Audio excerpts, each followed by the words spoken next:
Most of the negative judgments that adversarial partners hold of each other are plausible and justified, but there are always alternative interpretations as plausible and justifiable and more conducive to relationship repair.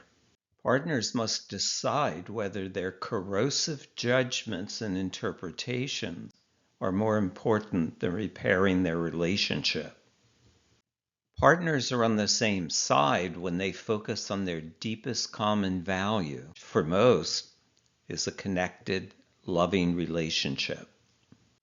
To get there, we must soften negative judgments with more compassionate yet plausible interpretations.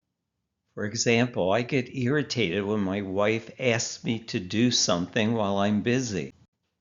My tacit judgment is she's quick to find fault in everything I do. My softened judgment, she's uncomfortable, worried, or in pain. This gives her a much lower activation of distress and impatience. Negative judgments about our partners usually include a hidden self-judgment. My hidden self-judgment, I can't please her. I'm a failure as a husband. My softened self-judgment, I feel successful when I'm compassionate. With softened judgments, you can negotiate about behavior. But negative judgments replace negotiation with coercion through shaming or frightening. In the first year of recovery, lapses are inevitable. Lapses must be owned, not justified or even contextualized.